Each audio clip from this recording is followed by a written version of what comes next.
마가복음 오늘 13장 말씀, 종말에 대한 교훈과 종말 신앙을 우리에게 가르치고 있습니다. 여러분들이나 저나 종말 신앙을 가지고 살아갈 때 우리가 영적으로 깨어 있을 수 있고 주님을 맞이할 수 있으리라 그렇게 믿습니다. 그 시초는 성전을 방문했을 때 성전의 그 건축, 돌들과 건물을 보고 감탄하는 데서부터 시작합니다. 제자들이 얼마나 대단합니까? 놀랍지 않습니까? 이 돌들 좀 보십시오. 이 건물 좀 보십시오. 으리으리하게 지어진 성전. 아마 지금의 건축술에 비한다면 아무것도 아니겠지만 그 당시 때 성전은 그래도 보통 일반 사람들의 집보다 훨씬 시설이 멋지고 좋았다고 볼 수 있습니다.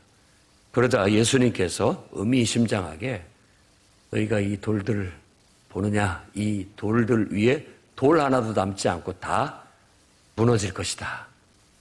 근데 앞에 말씀하고 이렇게 문맥을 연결해 보면은 앞에 서기관들의 외식된 화려한 모습과 그 한 냅돈 넣는 과부의 초라한 모습을 이렇게 대비적으로 보여줬다고요. 그 외식된 모습이 그가 하나님 앞에 아무것도 아니다. 결국은 이 성전이 이렇게 겉으로 화려해 보이지만 결국 그 성전도 무너져 버리고 말 것이다. 다 하나님께서 무너뜨리실 것이다. 라고 그렇게 말합니다. 렙돈이라는 건 가장 작은 단위의 돈, 그렇게 생각하면 됩니다. 네, 요즘으로 생각한다면, 쉽게 생각한다면, 요즘 100원짜리 잘 안 쓰죠. 500원짜리, 1000원짜리. 거기에서 두 렙돈, 한 고드란트, 두 렙돈을 드렸는데, 한 고드란트의 2분의 1이에요.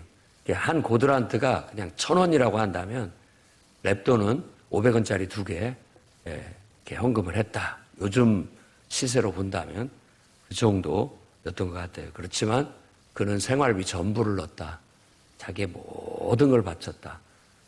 그럼으로써 결국은 화려한, 외모만 화려한, 잎이 무성한 무화과 같은 열매 없는 그런 것들은 결국은 다 말라 죽고 이와 같이 성전이라도 열매 없는 성전은 무너뜨리게 될 것이다. 라는 그런 교훈도 이 속에 들어가 있습니다. 그래서 그저 우리의 무성한 잎사귀, 우리의 화려함이 아니라 하나님께로부터 우리 자신에게 주어진 하나님의 말씀이 중요합니다. 늘 하나님께서 내게 감동을 주신 것, 하나님께로부터 내가 이렇게 솟아나는 말씀, 이것을 붙잡고 그런 말씀이라면 즉시 행동하고 행하는 거예요. 사람 체면도 생각하지 말아야 되고 환경도 생각하지 말아야 되고 내 입장도 생각하지 말아야 되고 아무것도 생각하지 말고 하나님 말씀대로만 즉각 바로 행동에 옮기고 실천할 때 그 모든 것들이 하나님 앞에서는 아주 정금과 같은 귀한 믿음이 됩니다. 그래서 그 믿음으로 교회는 건축되어지는 것이고 그 믿음으로 말미암아 하나님께 영광이 드러나게 되는 거예요. 우리가 믿음으로 살아서 다시 한번 강조하지만 베드로처럼 물 위를 걸어야 됩니다. 그냥 세상 속에 이렇게 물 속에 빠져 있으면 안 돼요. 우리는 믿음으로 살아야 돼요. 물 위를 걷듯 믿음으로 살아가는 사람들입니다. 만약 우리가 그렇게 하지 못하고 맛을 잃어버리고 우리의 역할을 잃어버리고 우리의 빛을 드러내지 못하면 짓밟히게 되는 것이고 일과 같이 무너지게 된다라는 걸 명심해야 됩니다. 그러자 제자들이 조용히 이제 와서 예수님께 묻어요. 이런 일이 언제? 때에 대한 질문, 그리고 그때 무슨 징조가 있겠습니까? 두 가지 질문을 합니다. 그 질문을 한 사람들은 베드로, 야고보, 요한, 안드레 이 네 사람이라고 마가복음은 그의 이름을 밝히고 있어요. 이 네 사람이 와서 언제 이런 일이 있겠고 그때는 무슨 징조가 있겠냐? 이렇게 묻습니다. 그런데 주님의 답변은 그런 어떤 이런 일들, 그러니까 예루살렘 성전의 파괴, 예루살렘의 파괴, 일단은 그것에 관점이 있고요. 그 다음에 이제 세상 끝, 세상 종말, 세상 끝에 대한 교훈이 있습니다. 거기다가 하나를 더 가운데 이렇게 집어넣으면 우리 인생의 종말도 있습니다.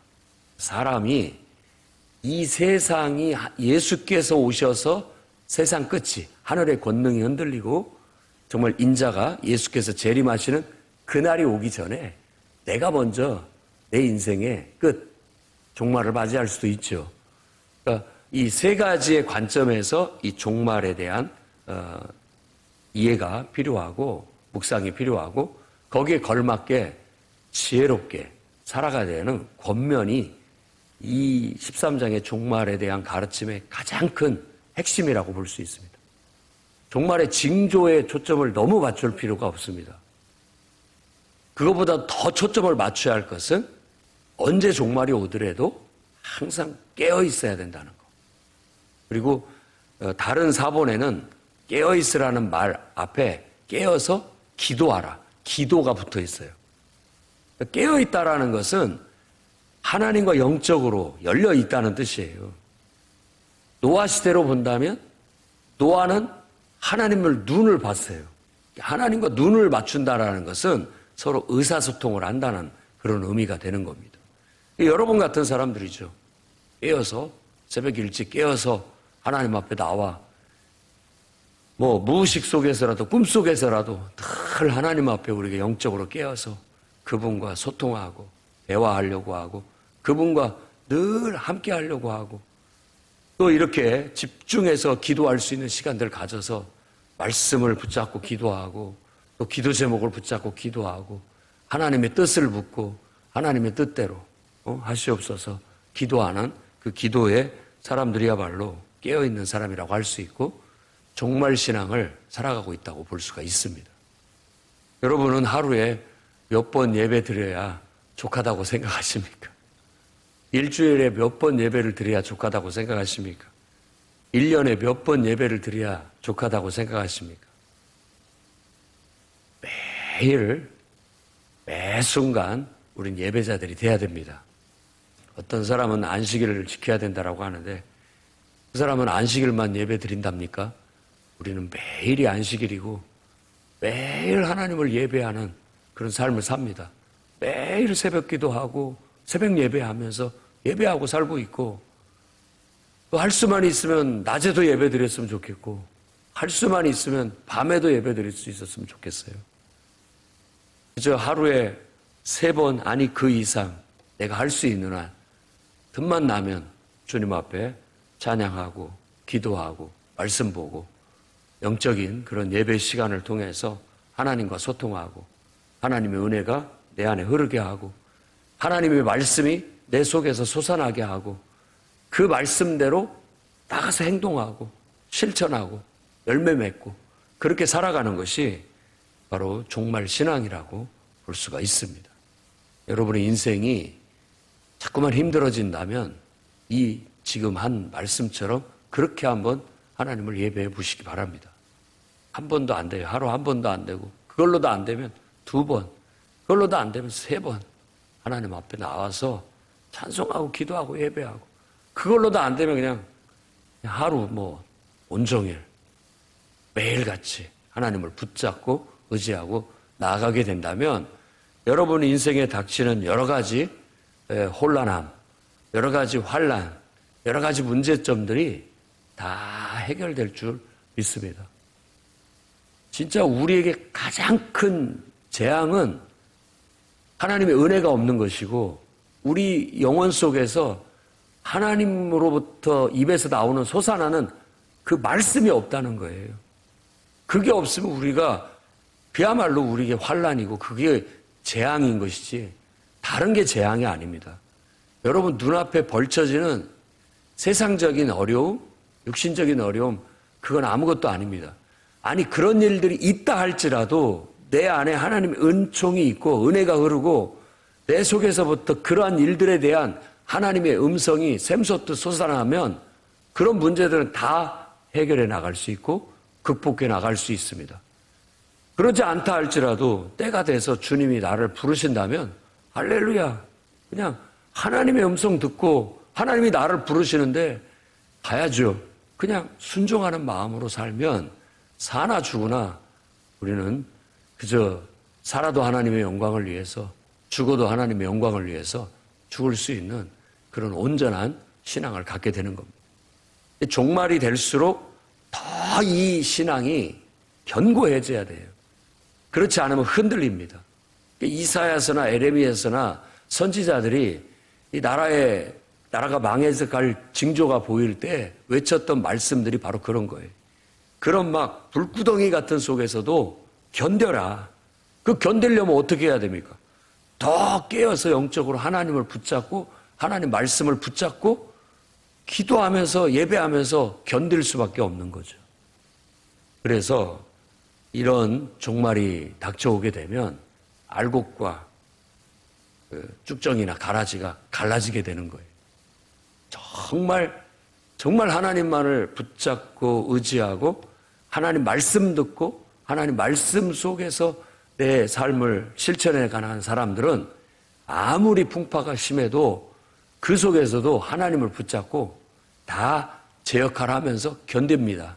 믿음으로 살아가요. 그런데 그런 신앙이 없으면 다 날아갑니다. 흔들리고.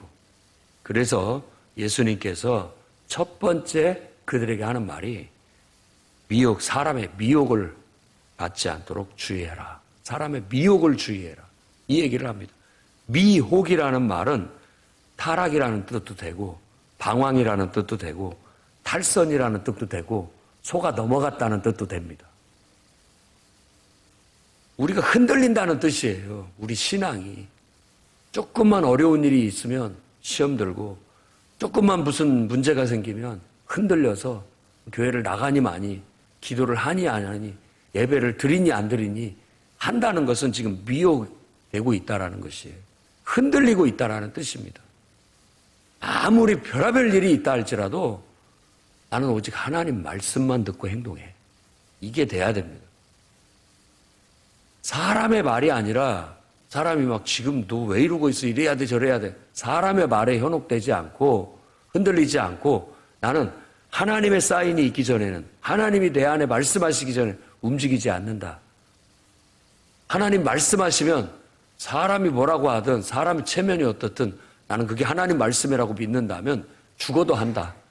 이런 중심이 똑바로 서 있어야 사람에게 미혹되지 않고 환경에 미혹되지 않습니다. 종말의 징조보다도 더 중요한 게 바로 그겁니다. 눈앞에서 전쟁이 벌어지고 눈앞에서 별일들이 다 일어난다 할지라도 중심을 딱 잡고 오직 하나님을 바라보고 하나님의 사인만 바라보고 하나님 말씀에 의지해서 움직이는 그런 투철한 충성된 신앙심이 종말의 환난의 시기에 흔들리지 않는 신앙으로 나아갈 수 있게 되는 겁니다. 사실 거짓이 난무합니다. 거짓 그리스도, 그러니까 구원자, 내가 여기 있다 저기 있다라는 거짓이 난무하는 세상이 될 거예요. 어디가 길인지 찾기도 어렵고 혼란스러워지게 되는 겁니다. 이 종말이라는 게 썩 유쾌하지가 않아요. 유쾌하지 않습니다. 사도 바울도 서신서에 몇 가지 얘기하는데 사람들이 서로를 신뢰하지 못하고 사랑이 식어지고 정말 인간으로서 어떻게 그럴 수가 있을까 하는 그런 일들은 비일비재하고 부모도 자식도 다 소용없이 자식이 부모를 고발하고 부모가 자식을 버리고 이런 냉정하고 그야말로 사람 살 수 없는 그런 분위기, 그런 사상, 그런 기류들이 흐르게 될 거라는 겁니다. 그런 데에서 우리가 까딱 잘못 생각하면 우리 신앙마저도 흔들리게 되고 정말 믿음으로 무리를 걸어야 되는데 물속에 빠져들고 마는 거예요. 이 세상 속에 나도 빠져들고 되는 거예요. 정신을 똑바로 차리고 하나님 말씀을 붙잡아야 됩니다. 난리와 난리 소문을 많이 듣게 될 것이다. 그러니까 지금이 종말이라도 뭐 다르지 않습니다. 난리와 난리의 소문들이 일어나고 있고 요즘 들어 또 계속해서 전쟁의 기류가 이렇게 일어나고 있고 또 경제적으로 지금보다 내년 더 어려워질 거라는 것은 눈에 보이듯 뻔합니다. 더 어려워질 겁니다. 사람들의 살림살이가 더 어려워지고 그러다 보면 사람들끼리의 관계도 더 냉랭해지고 더 거칠어지고 더 많은 문제들도 발생하게 될 수 있어요. 이런 일들을 볼 때 그런 징조를 보고 말세다라고 하면서 너무 두려워하지 마라. 우리가 두려워할 거 아니다. 그리고 이제 9절부터 13절까지는 신앙생활을 하는 우리의 미래, 예수 믿고 믿음으로 살아가는 우리의 미래는 일반적으로 이럴 것이다. 9절에서 13절. 그것은 우리가 복음을 전하고 신앙을 지키는 것 때문에 결박도 당할 것이고 매질도 당할 것이고 또 권력자들 앞에 서게 될 것이다. 그런데 이런 것들은 두려워하지 말아라. 어떻게 보면 우리가 하나님 나라를 전파하고 예수를 믿는 믿음을 가르치고 또 사람들을 변화시켜 나가는 데 있어서 거쳐야 하는 어떤 관문 같은 것이고 또 당연히 이런 일들은 겪게 될 것이다 라는 겁니다. 그리고 여기에서 핵심은 9절 말씀에 그들에게 증거가 되려 함이라. 그런 일들을 당할 때 낙심하거나 좌절하거나 신앙이 흔들리지 말아야 된다. 절대 흔들리지 말아야 된다. 그래야만 그들 앞에 우리가 진리의 증인이 될 수 있다. 우리가 흔들려 버리면 우리가 갖고 말하는 진리마저도 흔들리는 거예요.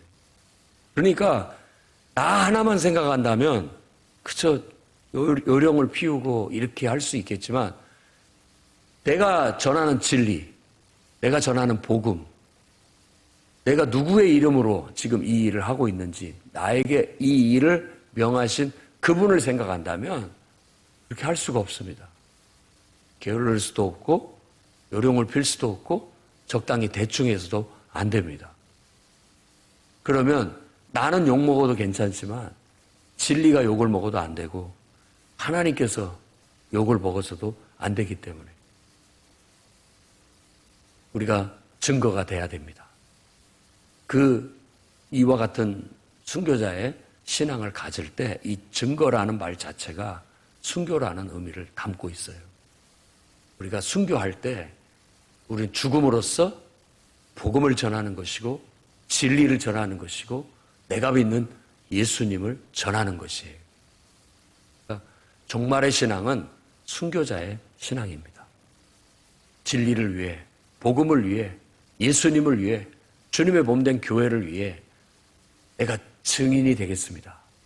내 죽음으로써 그것이 진리라는 걸, 그 속에 생명이 있다는 걸, 그 속에 영생이 있다는 걸 내가 증명해 보이겠습니다 하는 신앙이라고 볼 수 있습니다. 복음은 땅끝까지 전해져야 된다. 계속 이 복음은 세상 끝날까지 한 번도 막히지 않고 멈추지 않고 퇴보하지 않고 계속 전해지고 있습니다. 그 속에 그 일선에 지금 이 현대를 살아가는 우리가 있는 거예요. 우리한테 와서 복음이 진리가 능력을 잃어버리고 복음이 전해지는 게 막혀버리게 된다면 우리는 수치스러운 주님의 제자가 돼버리고 말 거예요. 우리도 우리 살아 생전에 우리가 할 수 있는 우리에게 허락된 이 시간 속에 우리에게 허락한 이 역사 속에서 끊임없이 우리도 복음을 전해야 되고 복음을 전할 수 있는 방법을 강구해야 되고 아무리 박해가 심하고 반대가 심하다 할지라도 할 수 있는 방법을 찾아서 해야 됩니다. 복음은 퇴보가 있을 수 없고 땅 끝까지 전해져야 됩니다. 그리고 계속 새롭게 태어나는 젊은 세대에게, 다음 세대에게 이 복음은 계속해서 전해져야 되고 가르쳐져야 돼요. 어린 아이들이 내게 오는 걸 금하지 말아라 라고 예수님께서 말씀하신 것처럼 여러분들도 교회 새벽 예배 여러분만 나오지 마시고 여러분들의 자녀들을 데리고 와야 됩니다. 은혜 받도록, 안수 받을 수 있도록. 저녁 예배에 여러분만 오시지 마시고 귀찮다고 집에다 두고 오지 마시고 예배 때 와서 귀찮게 굴어도 데려와서 은혜를 받게 해야 됩니다. 복음은 전해져야 돼요. 가르쳐져야 돼요. 교회 나온다고 안심하지 마시고 그 영혼에게 예수 그리스도를 가르치고 예수님과 함께 죽는 걸 가르치고 예수님과 함께 다시 태어나고 믿음으로 무리를 걷는 신앙을 가르쳐야 됩니다. 교회 그냥 문화에만 젖어들게 둬서는 안 되고 말씀이 그 속에 들어가야 되고 복음의 능력이 들어가서 거듭나야 되고 정말 하나님의 말씀을 속에서 듣고 감동을 받고 성령 충만함 속에서 성령의 감동을 받고 내게 엄마 아빠 하나님이 내게 이렇게 마음을 주셨어요. 그래? 그러면 즉시 행동해야 된다. 가르쳐야 됩니다. 그렇게 하면서 열매 맺고 자기가 체험하고 경험하는 신앙을 가질 수 있게 만드는 것. 자녀뿐만 아니라 우리에게 누구가 됐든지 간에 이 세상에서 하나님을 필요로 하는 가난한 영혼들에게 찾아가서 그들에게 바로 이 부유하신 하나님을 전해주는 그 일은 핍박이 있어도 욕을 먹어도 결박을 당해도 감옥에 가도 행여 순교를 당한다 할지라도 우리가 기쁨으로 기꺼이 해야 할 일입니다. 종말신앙은 목숨 걸고 복음을 전하고 목숨 걸고 예배를 드리는 신앙입니다. 그런 신앙이 우리 안에 있을 때 정금과 같이 가치가 있고 의미가 있고 그 능력이 나타나고 하늘나라의 권능이 나타나게 되는 겁니다. 미움을 받게 되겠지만 끝까지 견디십시오. 그러면 하나님의 구원이 반드시 있습니다. 다 그때마다 피할 길을 주시고요. 구원의 길을 주셔요. 우리 신앙은 그렇게 안 한다 할지라도 죽는다 할지라도 순교한다 할지라도 가문의 영광으로 생각하고 내가 그렇게 쓰임받을 수 있다는 것 자체에 하나님 앞에 찬양하고 기쁨으로 받아들일 수 있는 그런 신앙을 가져야 됩니다. 제가 볼 때 이 종말신앙을 종말에 대한 질문을 받았을 때 예수님은 다른 것보다도 종말의 신앙을 그걸 견딜 수 있는 신앙, 이겨내갈 수 있는 신앙, 그 신앙, 그 종말 환난 속에서 빛나는 신앙, 환난 속에서 더 정금처럼 알곡으로 빛나는 신앙을 예수께서 가르치셨다고 그렇게 믿습니다. 14절에서 23절에 멸망에 가증한 것, 이 멸망이라는 단어가 강조되고 있습니다. 멸망, 파괴, 멸망에 가증한 것이 서지 말아야 할 곳에 선 것을 보거든. 있어야 할 곳에, 있지 말아야 할 곳에 있게 됐다. 근데 이것은 다니엘서의 인용입니다. 다니엘서 3번이나 나와요. 12장 11절, 11장 31절, 9장 27절. 이 멸망에 가증한 것이 선 거죠. 다니엘이 예언한 것은 이제 그 포로기를 지나면서 헬라 제국 때, 헬레니즘 시대 때죠. 헬레니즘 시대 때 이 팔레스타인을 지배한 것이 이쪽 프톨레마이오스 왕조하고 안티오쿠스 왕조하고 서로 세력 다툼을 하다가 처음에는 프톨레마이오스 왕조가 지배를 하다가 위쪽에 있는 이제 안티오쿠스 왕조가 지배를 해요. 이 안티오쿠스 왕조가 지배를 할 때가 문제입니다. 이쪽 밑에서 이집트를 중심으로 알렉산드리아에서 지배하던 이 프톨레마이오스 왕조는 좀 종교에 호의적이었는데 저쪽에는 완전히 이 황제 숭배 같은 강성이에요. 그리스 신화 이런 것 자체가 황제를 신격화하면서 황제 숭배의 어떤 그런 정신을 심어줍니다. 그러면서 신전에 막 제우스의 신전 이런 식으로 예루살렘 성전에다가 제단 위에다가 제우스 신을 세우기도 하고 어떤 사람의 말로는 황제의 상을 세우게 해서 모독했다라는 거예요. 그때 마카비가 일어나서 유대인들이 결사항쟁을 했어요. 건들지 말아야 할 걸 건든 거죠. 그러니까 그런 영적인 문제를 건드려 버리니까 백성들이, 이스라엘 백성들이 그냥 목숨 걸고 달라들어가지고 결국 탈환을 해냅니다. 그때 다시 한번 왕조가, 이 마카비 왕조가 독립을 해요. 우리 성경에는 39권에 들어있지 않지만 마카비서라고 하는 성경이 있어요. 거기에 그런 자세한 내용들이 나오고 있습니다. 근데 다니엘이 예언한 그 말씀이 딱 그걸 연상을 탁 하게 만들어요. 예배를 못 드리게 하고 종교를 탄압하고 오히려 그 당시 대 통치자인 황제나 왕들이, 지도자가 자기를 독재하면서 자기를 마치 그 구원자처럼 숭배하게 만드는 그런 형태, 그게 멸망에 가증한 것입니다. 그래서 신약 성경에도 적그리스도라는 그런 이름으로, 안티크리스트, 그러니까 적그리스도라는 이름으로 그 멸망에 가증한 것이 일어서게 될 것이라고 얘기하는데, 로마 시대 때는 황제가 자기를 숭배하게끔 만들어요. 신상을 세우고 황제 숭배의 이미지가 그 속에 들어가 있어요. 오늘날도 여러분 지금 지도자들을 자꾸 나라들마다 강성을 세우려고 하는 것이 이 독재에 대한 그 어떤 로망스입니다. 로망. 어떤 그때 막 강력하게 휘어잡아갖고 이끄는 것에 대한 매력에 약간 이렇게 치우치는 거예요. 그리고 독재자들은 누구나 다 그러겠지만 자기만께 이 나라를 구할 인물이 없다. 이게 자기가 계속 장기 집권을 하려고 하는 그런 경향이 강하고요. 그것을 반대하는 자는 다 역적이에요. 다 제거해내버려요. 나 왜 지금 이 혼란한 시국에 이 나라를 이렇게 이끌 수 있는 인물이 누가 있냐고. 반대 의견을 내놓고 보면 다 제거되고 완전히 자기를 보이지 않게 숭배하게 만드는 거예요. 멸망에 가증한 것이 서는 겁니다. 이때가 환란기예요. 이때가. 지금 저 러시아 우크라이나 전쟁을 보시면 멸망에 가증한 것이 꿈틀꿈틀 이렇게 튀어나오려고 하고 있고, 우리나라 주변을 봐도 꿈틀꿈틀 그런 징조가 보이고 그렇습니다. 이런 징조들이 드러나서 일어나게 되면 이제 이건 큰 환란이 닥친다라는 걸 알면 됩니다. 이 날은 너무나도 큰 환란의 날인데, 이 날에 주님이 주신 권면은 뭐냐면 뒤도 돌아보지 말고 도망쳐라. 이건 피해야 된다라는 거예요.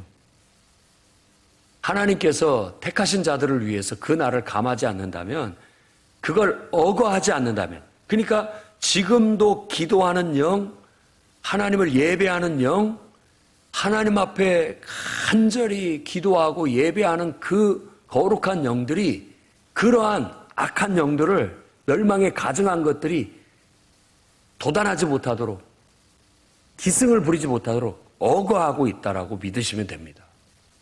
막지 않으면 더 엄청난 그런 세상이 되게 될 거예요.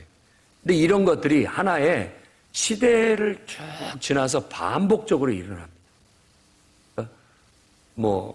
안티오쿠스 에피파네스 4세에 의해서도 마카비 시대 때 일어났었고, 또 예수님 당시 때 로마의 황제 디투스에 의해서 예루살렘이 최후의 결사항전을 하면서 독립투쟁을 하다가 완전히 예루살렘 그리고 이스라엘 땅은 완전히 초토화됩니다. 더 이상 일어날 수 없게끔 역사상의 그 나라 자체가 사라져버리게 되는 거예요.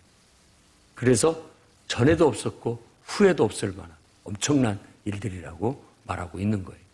그 외에도 역사적으로 이와 같이 그런 어떤 지도자들이나 그런 인물들이 일어나가지고 적그리스도가 돼가지고 자기가 마치 세상을 구원할 왕처럼 일어서가지고 온갖 행포를 자행한 일들은 그 뒤에도 반복적으로 일어나고 있습니다. 지금도 그러고 있는 겁니다. 어떻게 보면 러시아의 대통령이 자기가 스스로 그리스도인 줄, 세상을 구원할 사람인 줄 착각하고 있는지도 모르겠습니다. 각국의 어떤 통치자들, 집권자들이 자기가 세상을 구원할 구원자라고 생각하고 있는지도 모르겠어요. 그들이 그런 망상에 빠지고 그런 사탄이 주는 속임수에 넘어가 버리게 된다면 그들이 무슨 짓을 저지를지 눈에 보듯 뻔합니다. 그런 건 도망쳐야 됩니다. 피해야 됩니다. 결국 종말의 분위기는 그런 식으로 우리에게 아주 대환란, 큰 환란이 주어지게 될 것이다라고 이 마가복음에서도 그 점을 강조합니다. 그리고 24절, 27절에서는 하늘의 권능이 흔들리게 될 것이다.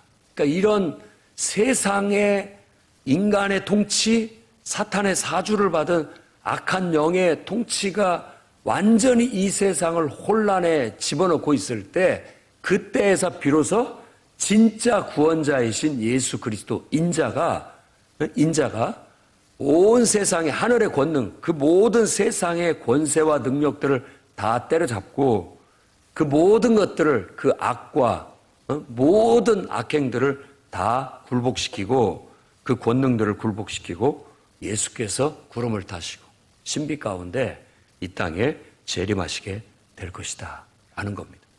그때에서 세상 끝이 오게 될 것이라는 겁니다. 그러니까 지금 이렇게 반복적으로 돌아갈 때 모든 성도들은 지금이 그때인가? 라고 생각하지만 주님은 또다시 구원하시고 또 흘러가게 두시다. 또다시 이런 일이 반복적으로 주기적으로 일어나고 있는 거예요.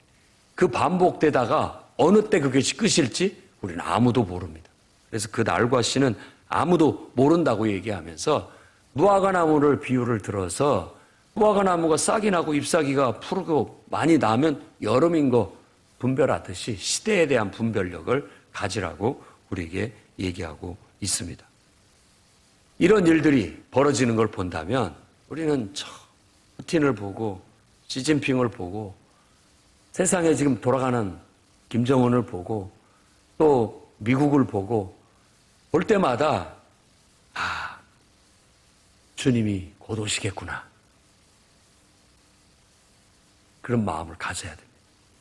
우리의 소망은 거기에 있는 것이지 어떤 더 강력한 누군가가 나타나서 세상을 바로잡아 주리라 그런 것들은 다양한 부작용이 있기 때문에 우리는 곧 주님이 오시기를 소망하고 주님이 오셔서 이 땅에 진짜 어떻게 될지는 모르지만 구름 속에 가려있는 신비지만 어떻게 오시든지 간에 그분이 오셔서 진짜 하나님이 약속하신 하나님 나라를 이루시기를 소망해야 될 겁니다. 그때는 하늘의 권능이 흔들리듯 엄청난 혼란이 지금 생각하는 것은 아무것도 아닌 더 큰 혼란이 더 큰 환란이 찾아오게 될 거예요. 그 날을 견디고 버티고 이기려면 여러분 깨어 있어서 더 강력한 더 투철한 오직 하나님의 말씀에 죽고 사는 그런 신앙을 가지셔야 됩니다. 그런 믿음으로 언제 주님이 오시든지 나는 기쁨으로 주님을 맞이할 수 있는 그런 깨어있는 신앙을 가져야 되겠습니다. 기도가 살아나야 되겠고 예배가 회복돼야 되겠고 영적인 각성이 일어나야 되겠고 각자가 자기에게 주어진 사무, 맡겨진 사역 충실하게 해서 주인이 오실 때 이 말씀 그가 올 때 너희가 자는 것을 보지 않도록 해라. 이 말씀을 새기셔야 됩니다.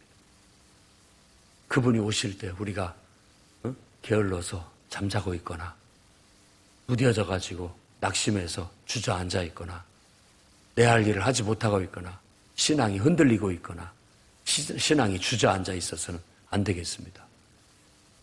더 환난이 심하고 핍박이 심하고 어려움이 심하고 예배할 수 없을 때 우리는 예배해야 되고 기도할 수 없을 때 기도해야 되고 다 전도 못한다고 나 앉았을 때 그때 바로 전도함으로써 깨어 있어야 되고 그때 주님이 오시더라도 우리는 떳떳하게 주님을 맞이할 수 있는 그런 종말의 신앙으로 이 자리에 있는 여러분들이 우리 풍요로운 교회가 깨어있기를 주의 이름으로 축원합니다. 기도하겠습니다. 거룩하신 주님, 주님의 말씀의 가르침은 언제나 우리에게 힘이 됩니다. 사람의 소리가 아니라 하나님의 말씀이 우리에게 영의 양식이 되고 영적인 각성제가 되고 영적인 능력이 되고 우리에게 닥치는 여러 가지 어려움과 환난을 이길 수 있는 능력이 됨을 믿습니다. 세상이 난리와 난리의 소문이 더 심해질수록 큰 환난이 애고되어질수록 더욱더 깨어서 기도할 수 없을 때 기도하게 하시고 예배할 수 없을 때 예배하게 하시고 전도할 수 없을 그 상황에서도 전도할 수 있는 순교자의 신앙을 갖게 해 주셔서 언제 주님이 오시더라도 주님을 맞이할 수 있는 그런 충성된 믿음 갖게 해 주시고 주님이 속히 오셔서 이 땅의 악과 저주를 다 걷어내시고 우리에게 약속하신 그 나라를 선물로 주실 그날만을 소망 삼고 겟세마네에서 기름 짜내듯 기도하는 그 기도가 우리에게 드려지게 해 주시옵소서. 예수님 이름으로 기도드립니다.